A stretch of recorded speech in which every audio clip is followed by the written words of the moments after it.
ஈமானிய இன்பம் என்று நாங்க சில விஷயங்களை விளங்கி வைத்திருக்கிறோம். ஈமானிய இன்பம் என சில விஷயங்களை விளங்கி வைத்திருக்கிறோம். அதுல எல்லாமே ஈமானிய இன்பத்தில் வராது. அது என்ன? குர்ஆன ஓதி ஒருவர் அழுகிறார். பயான் போக்கில் சம்பவம் சொல்லுவோம் தானே, உருக்கமான சம்பவங்கள் வரக்குள்ள ஒருவர் அழுகிறார். இந்த நேரங்களை எல்லாம் சிலர் எப்படி விளங்கி வச்சுக்கிறாங்கன்னா, இது எல்லாமே ஈமான்ட வடிவத்துக்குள்ள வரும், ஈமானிய இன்பத்துக்கான ஆதாரம் அண்டு எல்லாம் அதுக்குள்ள வராது. எல்லாமே என்ன செய்யாது, அதுக்குள்ள வராது. ஏன் வராது சொல்லுங்க பாப்போம். ஈமானிய இன்பம் என்பது ஈமானுக்காக வருகின்ற அழுகைக்கு மட்டும்தான். விளங்கிட்டா? உதாரணமா வியாபாரத்தில் நீங்க நஷ்டப்பட்டு நிற்கிறீங்க, வேதனையான ஒரு சூழல்ல இருக்கிறீங்க, குடும்ப ஞாபகத்தோடு இருக்கிறீங்க. அப்ப நீங்க குர்ஆனை பெறட்டுங்க, இன்னா அத்தைனா ஓதினாலும் அழுக வரும், சூரத்துல் ஃபாத்தியா ஓதினாலும் அழுக வரும், சூரா யூசுப் ஓதினாலும் அழுக வரும். இதுக்கு பேர் ஈமானிய இன்பம் அல்ல. இதுக்கு பேர் என்னது? ஈமானிய இன்பம் அல்ல. இந்த ஊட்டு ஞாபகம் இல்லாம, சோதனைகள் இல்லாம, நஷ்டம் இல்லாம ஓதி பாருங்க, சூரா யூசுப் ஓதினாலும் என்ன செய்யாது, அழுக வராது. அதே வசனம் தான் ஓதுறோம், ஆனா என்ன செய்யவில்லை, அழுகை வரவில்லை. அதனால ஒரு நாள் அதை என்ன செய்யக்கூடாது, அதை கொண்டு போய் ஈமானிய இன்பத்தில் அழுகை. ஒரு மனிதன் நல்ல விஷயத்திற்காக அழுவதில் இஸ்லாம் நன்மை வைத்திருக்கிறது, அது மறுக்கவில்லை. நல்ல விஷயத்துக்காக ஒருத்தன் அழுகிறார்னு சொன்னால் அது ரசூல் ஸல்லல்லாஹு அலைஹி வஸல்லம் சொன்னாங்க, என்னது? ஹாதிஹி ரஹ்மத்துன் ஜஅலஹல்லாஹு ஃபீ குலூபி இபாதிஹி, தனது அடியார்களின் உள்ளத்திலே வைத்திருக்கக்கூடிய ஒரு கருணை இது.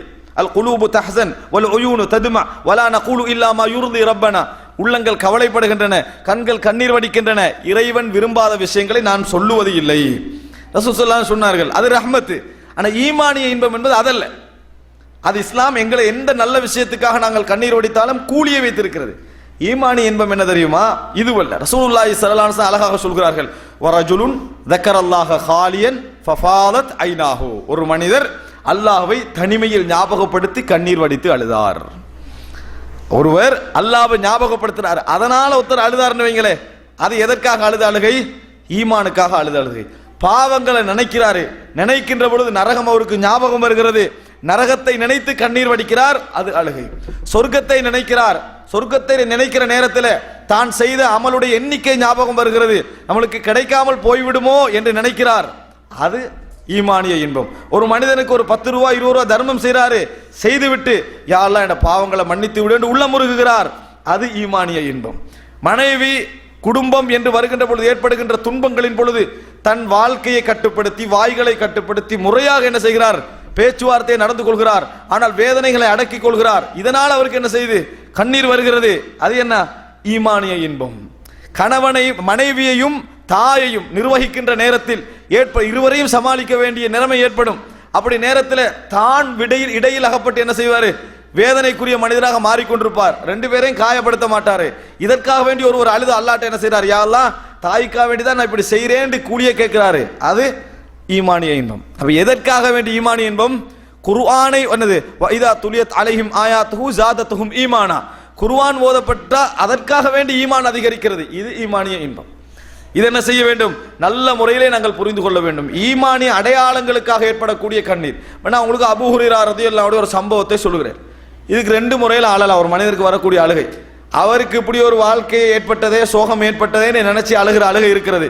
இது உலகத்தில் எல்லாருக்கும் இந்த அழுகை என்ன செய்யும், ஏற்படும். சோகமான சம்பவங்களை உலகத்தில் உள்ள இறை நிராகரிப்பாளனுக்கு கூட நீங்க சொல்லி பாருங்க, அவனுக்கு என்ன செய்யும், கண்ணால கண்ணீர் போகத்தான் செய்யும். நீங்க எப்படி அழணும், உங்களோட அழுக வருகின்ற நேரத்தில் அவருடைய வாழ்க்கையை எங்கட வாழ்க்கையை ஒப்பிடக்கொள்ள இப்படி இருக்கிறதே ஒரு உணர்வில் நீங்க அழுதீங்க என்று சொன்னால் அது என்ன அழுகை? ஈமானிய அழுகை. வெறும் கண்ணீருக்கு மாத்திரம் இறைவன் கூலி எழுதுவது இல்லை. வெறும் கண்ணீருக்கு மாத்திரம் என்னது, இறைவன் கூலி எழுதுவதில்லை. எதற்காக வேண்டி இறைவன் கூலி எழுதுவான்? எங்கட வாழ்க்கையில் நம்ம எதற்காக அழுகிறோம், எதற்காக அழுகிறோம் என்பதற்காகத்தான் என்ன செய்வான், இறைவன் கூலி எழுதுவான் என்பதை புரிந்து கொள்ள வேண்டும். உங்களுக்கு தெரியும், நான் கண்ணீரை விளங்கப்படுத்துவதற்காக சொல்றேன், தவறா விளங்கி வச்சுக்கிறது ஈமானிய இன்பம் என்று. உம்மு ஐமன் ரலியல்லாஹு அன்ஹா அவர்கள் ரசூலுல்லாஹி ஸல்லல்லாஹு அலைஹி வஸல்லம் உடைய மரணத்திற்கு பின்னால உம்மு ஐமன் ரலியல்லாஹு அன்ஹா அவர்களை அபூபக்கர் ரலியல்லாஹு அன்ஹு அவர்களும் உமர் ரலியல்லாஹு அன்ஹு என்ன செய்றாங்க, சந்திக்க போறாங்க. அபூபக்கர் சொல்றார் ரலியல்லாஹு அன்ஹு, எப்படி நாங்கள் ரசூலாங்கட காலத்தில் ரசூல் ஸல்லல்லாஹு அலைஹி வஸல்லம் அவர்கள் சந்திக்க போனார்களோ அதுபோல நாம என்ன செய்வோம், உம்மு ஐமனை சந்தித்து விட்டு வருவோம். நபி அவர்களை வளர்த்த தாயில ஒருவர், நாங்கள் என்ன செய்வோம், சந்தித்து விட்டு வருவோம் என்று என்ன செய்யறாங்க, போறாங்க. அப்படி போன நேரத்தில் இவர்களை 2 பேரும் கண்ட உடனேயே உம்மு ஐமன் ரலியல்லாஹு அன்ஹு கண்ணீர் விட்டு அழுதார்கள். எப்படி அந்த அழுகை வந்தது என்று பாருங்க. ஒருவருடைய அழுகை வந்து எதுக்காக வருதோ அதை வச்சு அவருடைய உள்ளத்தில் ஒரு பெரிய ஒரு ஈமானிய தாக்கம் என்ன செய்து இருக்கிறது என்பதை புரிந்து கொள்ளலாம். கண்ணீர் விட்டு அழுதார்கள். எந்த சோக சம்பவம் இல்லை, எந்த பெரிய நிகழ்வுகளும் கேட்கல, எந்த சம்பவத்தை படிக்கவும் இல்லை. கண்ணீர் விட்டு அழுதார்கள். அபூபக்கரையும் உமரையும் ரலியல்லாஹு அன்ஹுமா கண்ட நேரத்தில். அப்ப கேட்கலாம், ஏன் அழுகிறீங்கன்னு கேட்டாங்க. சொல்றாங்க, ரசூல் ஸல்லல்லாஹு அலைஹி வஸல்லம் அபூபக்கர் ஆறுதல் சொல்றாரு, நபி அவர்களுக்கு அல்லாஹ் நல்லது தானே வச்சிருப்பான், ஏன் நீங்க மௌத்தை நினைச்சு அழுகிறீங்க அப்படின்னு சொல்றாங்க. அப்போ சொல்றா, நபி அவர்களுடைய மரணத்தை நினைத்து நான் அழவில்லை, அதுக்காக வேண்டியெல்லாம் நான் என்ன செய்யல, அழவில்லை. ஆனால் இந்த நபி எங்களுக்கு மத்தியில் உயிர் வாழுகின்ற நேரத்தில் அல்லாஹுக்கும் எங்களுக்கும் ஒரு நேரடி தொடர்பு இருந்ததே, அது இன்றைக்கு இல்லையே, அதை நினைக்கின்ற பொழுது எனக்கு வேதனையாக இருக்கிறது என்று சொல்லி உம்மு ஐமன் ரலியல்லாஹு அன்ஹா அவர்கள் அழுதார்கள். ஒரு பெண்மணியுடைய அழுகை. எதற்கான அழுகை அது? ஈமானியின் மனதில் வந்து இறைவனை நினைத்து இறைவனோடு நம்மளுக்கு ஏற்பட்ட அந்த நேரடி தொடர்பு என்ன செய்து எங்களை விட்டு நீங்கி விட்டதே என்று நினைத்த அழுகை. இது ஈமானிய அழுகை. இது ஈமானிய அழுகை என்பதை நாங்கள் புரிந்து கொள்ள வேண்டும். அன்புள்ள சகோதரர்களே, எதில் நாங்கள் ஹாலிசான சிந்தனையோடு இறைவனை அணுகுகிறோமோ, தூய்மையான சிந்தனையோடு இறைவனை அணுகுகிறோமோ, அதில் தான் இறைவன் கூலி அதிகமாக என்ன செய்கிறான், வைத்திருக்கிறான் என்பதை புரிந்து கொள்ள வேண்டும். எனவே ஈமானிய என்பதில் ஒரு தவறான பார்வை இது. இரண்டாவது ஒரு தவறான பார்வை என்ன தெரியுமா? நிறைய செய்கின்ற நேரத்தில் அது எங்களுடைய ஈமானிய உணர்வுடைய விளைவு என்று நாங்கள் நினைக்கிறோம்.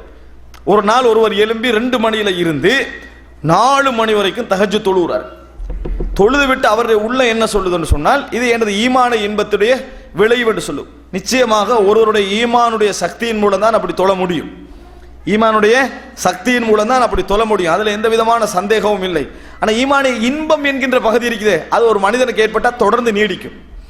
அது ஏற்பட்டால் ஆர்வம் மாதிரி இல்லை. அஃதலுல் அமாலி அதுவமுஹா வ இன் கல்ல, அமல்களிலே மிகவும் சிறந்தது தொடர்ந்து இருப்பது. குறைந்திருந்தாலும் தொடர்ந்து இருப்பது தான் அமல்களிலே மிகவும் சிறந்தது என்று ரசூலுல்லாஹி ஸல்லல்லாஹு அலைஹி வஸல்லம் சொன்னார்கள்.